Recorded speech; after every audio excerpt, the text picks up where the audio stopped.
한국의 방산무기 기술을 이전해도 괜찮은 몇 가지가 있습니다. 보통 군사 무기의 핵심 기술을 이전한다고 하면 부정적인 측면이 강합니다. 이는 우리 국민들이라면 당연한 생각인데요. 하지만 우리 대한민국은 우리의 잠점을 적극 활용하면서 그동안 열강들이 줄을 잡았던 무기시장에 뛰어들었습니다. 뛰어난 성능과 저렴한 가성비로 무장해 그릇없다는 세계 방산시장의 문을 조금씩 열기 시작했습니다. 그중 대표적인 게 K9 자주포입니다. 민도의 K9 자주포에 적용된 기술은 한국의 1990년대 중반 기술에 불과하기 때문입니다. 또 설계 기술을 모두 내어준다고 해도 세세한 경험과 노하우까지 모두가 전수되는 것도 아닙니다. 실제 야전 차량 기술은 시험 개발 당시보다는 야전에서 실제 장비를 운용하면서 겪는 수많은 시행착오를 통해 확보되는 경우가 많습니다. 따라서 만약 설계 기술을 제공한다고 해도 곧바로 동등 수준의 군사 장비를 개발할 수 있는 것은 아니라는 것이 그 대표적인 사례가 중국의 불법 카피입니다. 중국은 미국이나 러시아의 전략 무기들을 해킹해 몰래 카피합니다. 하지만 동일한 구조를 갖는 무기라고 해도 제 성능을 발휘하지 못합니다. 그래서 우리의 지난 과거의 기술을 준다는 것은 우리가 세계 방산 시장의 문을 더 강력하게 두드리는 무기가 됩니다. 이뿐만 아니라 자주포는 발사 시 엄청난 가스 압력과 주태력, 그리고 기동 시 발생하는 엄청난 기동 충격에 노출됩니다. 제대로 납품할 수 있는 민도 업체는 없습니다. 미 때문에 민도의 낙후된 제조 기반과 품질 보증 능력에 비추어 볼 때 제대로 된 자주포를 생산하기 어렵다는 것이 관련 업계의 의견입니다. 이뿐만이 아닙니다. 민도도 자국의 기술력과 부품 산업 기반이 취약하다는 한계를 잘 알고 있기 때문에 핵심 부품 대부분은 한국에서 수입해 적용하고 있습니다. 또 낮은 기술력이 요구되는 부품도 실제 인도에서 조달된 부품을 사용하고는 있지만 이마저도 인도는 한국의 도움을 요청하고 있는 실정입니다.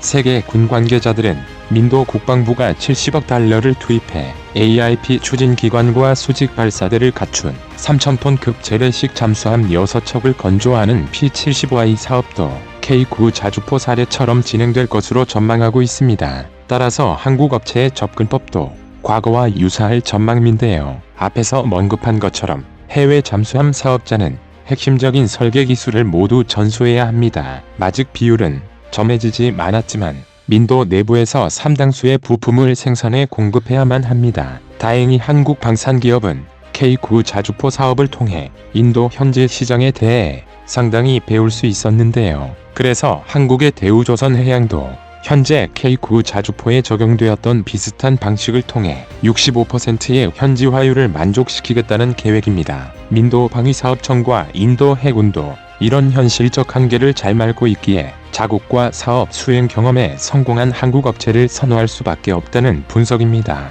현재 한국은 장보고 급건조 사업을 시작하면서 단순히 잠수함을 국산화하는 것을 넘어 거의 모든 구성 부품을 국내에서 개발 및 생산하는 정책을 밀어붙였습니다. 그 결과 장보고 M급은 국산화가 현실적으로 불가능해 독일 MTU-4A 디젤 엔진과 잠망경 레이더, 전자전 시스템 정도를 제외하고는 거의 모든 잠수함의 구성품을 국산화하는 데 성공했습니다. 주요 국산화 품목을 열거해보면 핵심민 연료전지 AIP 추진기관, 잠수함용 HY100급 특수감까지 모두 국내에서 개발 및 생산하고 있습니다. 그리고 뒤이어 세계에서 두 번째로 일본에 이어 잠수함용 리룸전지 체계를 개발해 실용화하는 데 성공했습니다. 덕분에 한국은 인도가 요구하는 모든 잠수함 기술을 제공할 수 있게 되었으며 잠수함 구성 체계의 국산화 덕분에 높은 가격 경쟁력을 확보할 수 있게 되었습니다.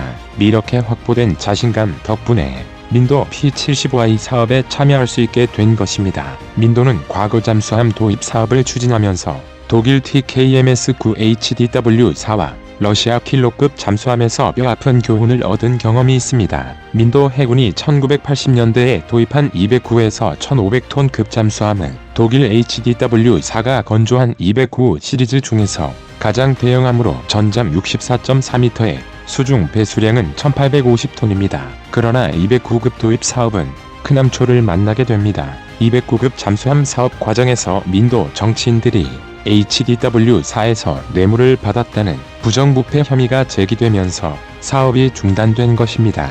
계약에 따라 4번 함까지는 건조가 허가되었지만 민도에서 독일의 HDW4는 온갖 비리로 얼룩진 해외 업체이기 때문에 지금의 정치민들은 DI 업체를 선정하는 것을 극도로 꺼리고 있습니다. 반면 인도 역사상 209급 잠수함을 면허 생산한 국가들 중에 예정대로 납기를 지켜낸 곳 오직 한국의 대우조선해양미 유일합니다. 심지어 한국은 오히려 납기를 단축시켜 HDW4 관계자들을 놀라게 했을 정도입니다. 이후 민도 국방부는 1997년에 AIP 외기 독립기관을 장착한 최신 재래식 잠수함을 확보하는 P-75 사업에서 러시아가 개발하고 있던 최신 수출형 잠수함 및 마무르어머급을 잠정적으로 선점했습니다. 그러나 P-75 사업은 초기 단계부터 어긋나기 시작했는데요. 아무르급의 기반이 될 러시아 해군의 프로젝트 677 라더급 잠수함이 개발 및 건조 과정의 기술적인 문제와 잦은 밀정 지면과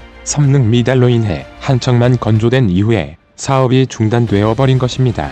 당시 민도 국방부는 P-75 사업을 통해 총 24척의 잠수함을 면차적으로 확보할 계획이었지만 사업은 원활히 진행되지 못했습니다. 그런데 더 큰 문제는 다른 잠수함 수주를 맡은 러시아가 최신 수출형 잠수함을 완성해내지 못했다는 것입니다. 러시아 해군은 당초 적어도 8척, 최대 13척의 프로젝트 677 라더급을 건조할 예정이었습니다. 그러나 실제 발주된 라더급은 3척뿐이었고 그나마 초도한민 산트페테르부르크 SANKT 페터버그 함만이 진수되었습니다. 러시아는 라더급 건조를 통해 기술을 확보한 이후 이를 기반으로 수출형 마무르급을 건조할 계획이었는데 이것이 기초부터 흔들렸던 것입니다. 그런데 인도의 불행은 계속 이어졌습니다.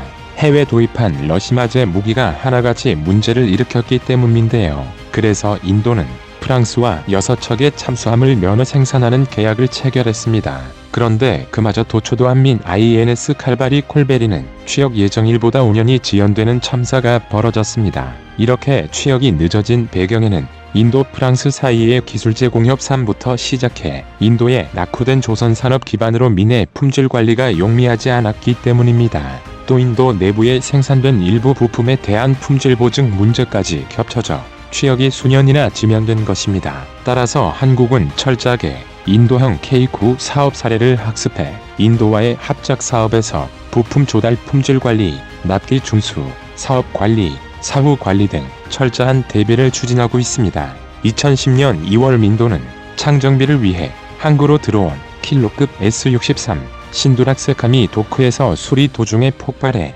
2명의 다이버들이 사망하는 사고가 발생했습니다. 원민은 납배터리 사용으로 민에 축적된 수소가스가 폭발해 미국 러시아 킬로급 잠수함은 일명 사고 제조기라 불러도 무방할 정도로 사고를 이어갑니다. 2011년 2척의 킬로급 잠수함 충돌 사고, 2013년 8월 어뢰실에서 대규모 폭발 사고, 2014년 1월 밤하다가 좌초하는 사고, 2014년 2월 전기 누전으로 추정되는 대규모 화재 사고, 2013년 2차 화재 사고까지 발생하자 인도 해군 참모총장이 사임하게 됩니다. 결국 인도 해군이 도입한 10척의 킬로급 잠수함 중 3척에서 폭발 사고와 화재 사고가 있었으며 미중 어뢰실 폭발 사고가 발생한 S-63 신두락식 4인대 유렉식 함은 복구되지 못하고 퇴역 처리되었습니다. 그래서 민도는 러시아제 잠수함의 신뢰성과 안전 체계에 대해 상당히 회의적인 시각을 보이고 있습니다.